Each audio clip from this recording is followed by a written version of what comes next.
The UK is no mere bystander in the possible slide to a full-scale war in the Middle East. We are active participants. RAF Typhoons flew over the skies of the region to help protect Israel on Saturday night after Iran, for the first time since the Islamic Revolution in 1997, launched a direct attack on the country. If what follows is what the leaders of the G7 have called a devastating full-scale conflict, it is possible that British bases and British interests in the region could come under attack.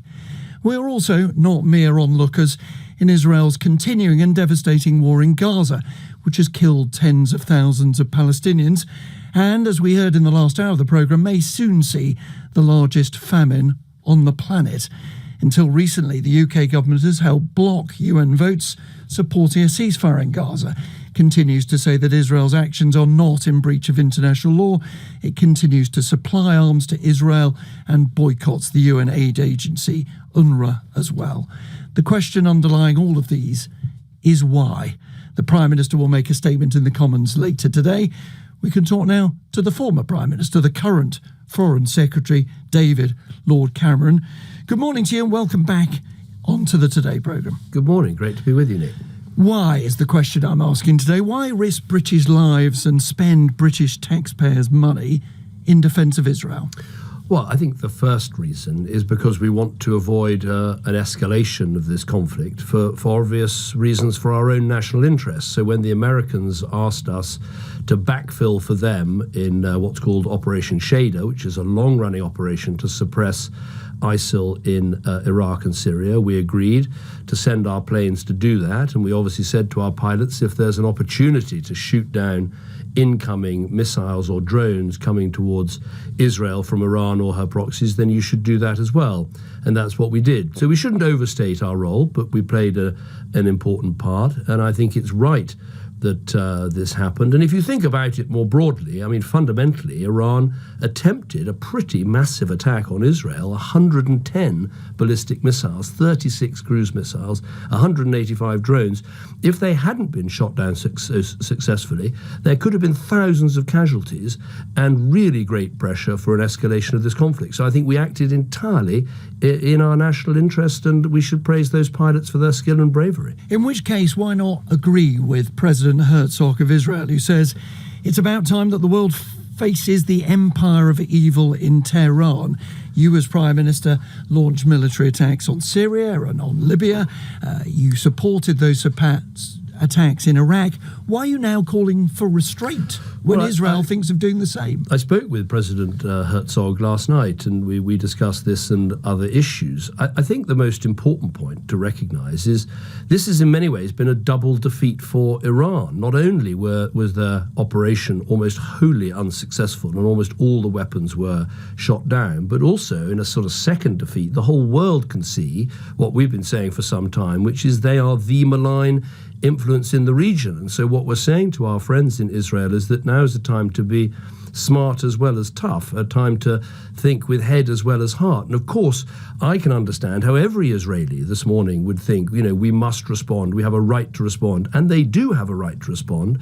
But I think the smart and tough thing to do is to actually, as Biden put it, take the win. This has been a failure for Iran. Now let's focus on Gaza, and let's focus on Hamas, because of course Israel have now offered Hamas a deal to get hostages home and to release prisoners. And it's now clear to the world Iran is the malign influence, and only Hamas is standing in the way of stopping the fighting in Gaza. I'll turn on to Gaza in just a second, if I may.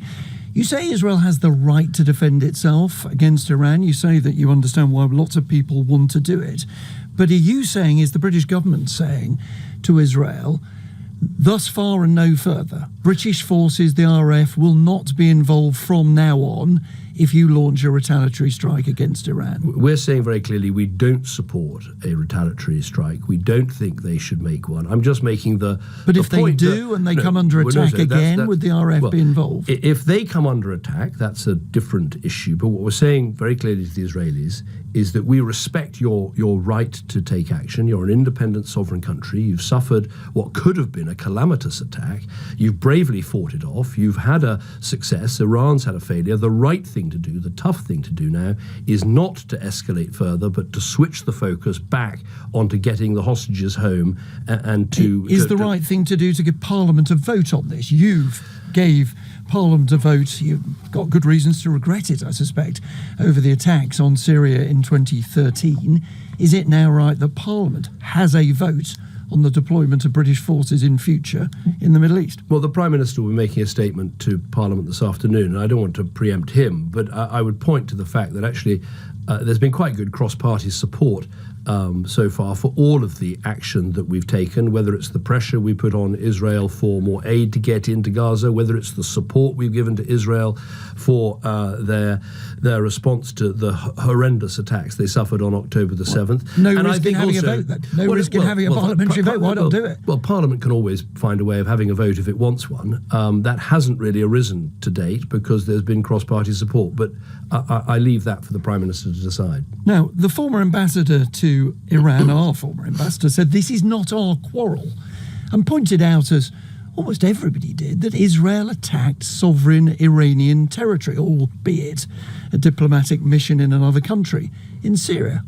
You can't dispute that, can you? Well, I can certainly dispute that Iran is a malign influence, and a malign influence that we feel, not least here in this country, where Iran tried to kill dual British and Iranian citizens who work for Iran TV. Sure, but Israel hit diplomatic territory, didn't it? Well, let me I'll come on to that. But also, Iran's funding of the Houthis has been attacking international ships, including British ships in the Red Sea. Did Iran hit diplomatic territory? Well, Israel, I'm so sorry. Clearly, Israel, they haven't attributed themselves to this, but you have to understand from their perspective, the IRGC are arranging Hamas's attacks on Israel and all the rest of it. But I would just point to you give Israel the benefit of the doubt on this, when it's pretty clear to everybody that Israel attacked Iranian sovereign territory, and you would surely say they've got a right of self-defense, as Israel itself has. Yes, but I think when you look at the response, 110 ballistic missiles, 36 cruise missiles, 185 drones, a direct attack from Iran into Israel, I think that is of a different order. And that's why I think it was right to take the decisions that we did, and indeed right for the Americans to take the decisions they did. And what happened actually avoided avoided an escalation in the way that I suggested. I'll turn to Gaza, if I may, as you suggested just a moment ago. There's another why question. Why does Britain continue to support Israel, sells it arms, says it's not in breach of international law, when you can see what is happening in Gaza and the warnings we heard this morning that we're on the brink of famine, warnings that even the United States government has echoed recently? Well, we've been very clear about two things. First, that Israel does have a right to self-defense and does have a right to try and deal with the Hamas problem after October the 7th, and we support it in doing that, although we've always said they must obey international humanitarian law as they do.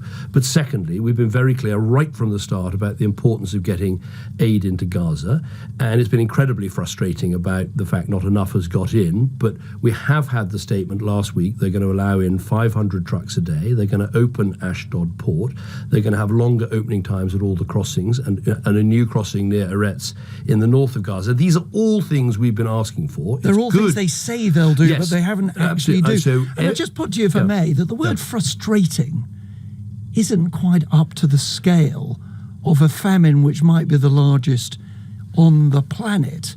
And the British government is choosing to support the Israeli government. You're choosing to sell arms. You're choosing to say they're not in breach of international law. I don't think anyone can point to what Britain has done with respect to aid and say that somehow we've been backward. I've been criticised in Israel, here and elsewhere, for how aggressive we've been about the need to open these ports, these points of entries and the aid and the rest of it. We've set out a whole set of all the bottlenecks that need to be dealt with. We've trebled our own aid. We were the first first to clear aid for delivery through the maritime route in Cyprus. We were one of the first to drop aid out of the back of an aeroplane with the Jordanians and others over Gaza.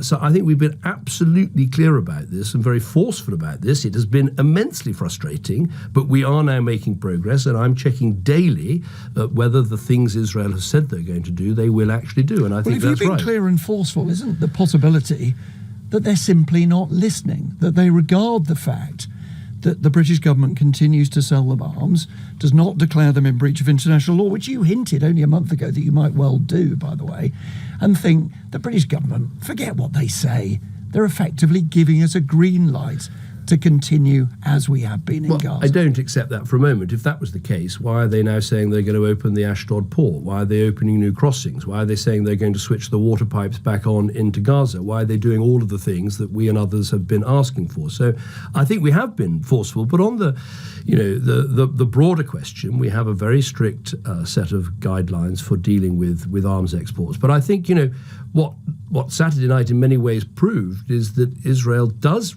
need the right to defend itself and indeed the means to do so. I mean, had these weapons got through, we could have seen thousands of people killed, including citizens of Israel, and a very significant escalation in this conflict. So you're right. I think they're also show that they back need from this, they need the British, they need the French, they need the Jordanians and the Americans, and that perhaps, despite the words which I accept that you've uttered since you become Foreign Secretary, you haven't used proper leverage, which is saying, if you don't do what we are recommending, you're on your own. I think the leverage you're suggesting, that somehow Britain, uniquely amongst countries that are supporters of Israel and significant global players, if we uniquely said we're going to put in place an arms embargo, A, I think that would be wrong. B, I think it would have looked ridiculous in the light of the attack that Israel suffered from Iran. And C, I think it would make us